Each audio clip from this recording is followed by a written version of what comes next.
मोर्शी तालुक्यातील शिरखेड police station अंतर्गत येत असलेल्या निंभी ते आसोना या दरम्यान मंगळवार 8 जून रोजी सकाळी 7 वाजताच्या दरम्यान एका अनोळखी तरुणाचा मृतदेह सकाळी मॉर्निंग वॉकला जाणाऱ्या मुलांना आढळून आल्याने त्यांनी याबाबतची माहिती निंभी येथील महिला पोलीस पाटील यांना देण्यात आली।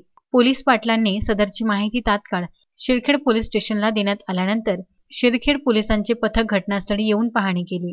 सदर मृतदेहाच्या डोक्यावर जखमा होत्या, तसेच मृतदेहाची ओळख पटू नये म्हणून चेहरा सुद्धा विद्रूप करण्यात आला होता।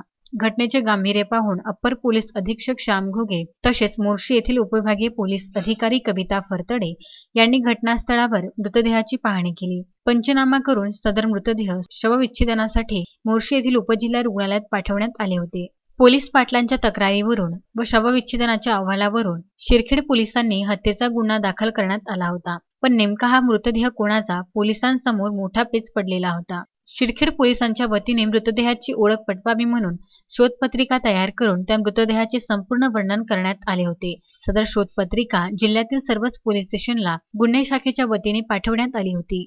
5 जून रोजी मध्य प्रदेशातील छिंदवाडा येथून नारायण घोगरे यांचा ट्रक क्रमांक CG04 TA 1729 हा ट्रक एशियन कंपनीची वॉलपुट्टी घेऊन अकोल्यात रवाना झाला होता। अकोल्याला वॉलपुट्टी खाली केल्यानंतर सदर ट्रक चालकाने अकोलाहून नागपूर नजीक असलेल्या बुट्टीबुरी MIDCत 18 लाख रुपये किमतीचे सोयाबीन भरले होते।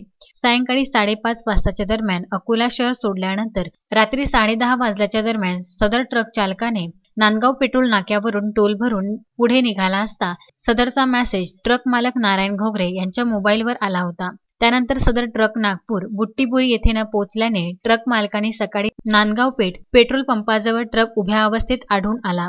ट्रकची पाहणी केली असता ट्रक पूर्णपणे रिकामा आढळून आल्याने सदर ट्रक चालक आजूबाजूला आढळून न आल्याने ट्रक मालकाने तात्काळ नांदगाव पेठ पोलीस स्टेशन गाठले। पोलिसांना त्याबाबतची माहिती दिली। ट्रक चालकाचे वर्णन सुद्धा पोलिसांना सांगण्यात आले। शिरखेड पोलिसांनी टाकलेल्या शोधपत्रिकेतील मृतदेहाचे वर्णन आणि ट्रक मालकाने सांगितलेले वर्णन तंतोतंत आढळून आल्याने ट्रक मालकांनी शिरखेड पोलीस स्टेशन गाठले व पोलीस निरीक्षक केशव ठाकरे यांच्याशी चर्चा केली। मृतकाच्या वर्णनावरून मृतदेहाची ओळख पटली। सदर मृतकाचे नाव नंदकिशोर उर्फ धर्मेंद्र सखालू उईके, वय 27 वर्ष, राहणार जखवाडी, तालुका मोखड, जिल्हा छिंदवाडा। अज्ञात चोरट्यांनी सदर ट्रकमधील 18 लाख रुपये किमतीचे सोयाबीन लंपास करून ट्रक चालकाची हत्या करून सदर शव निंभी ते आसोना दरम्यान तिथून पुढे पलायन केले।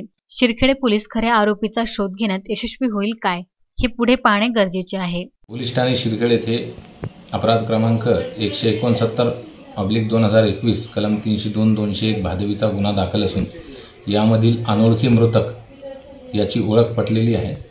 त्याचे पूर्ण नाव नंदकिशोर उर्फ धर्मेंद्र सुखलू उईके, वय 27 वर्ष, राहणार जाखावाडी, तालुका मोखेड, जिल्हा छिंदवाडा, मध्य प्रदेश असे निष्पन्न झालेले आहेत। पुढील तपास सुरू आहे। संजय गारपवारसह दत्तराज इंगळे, विदर्भ न्यूज, मोर्शी।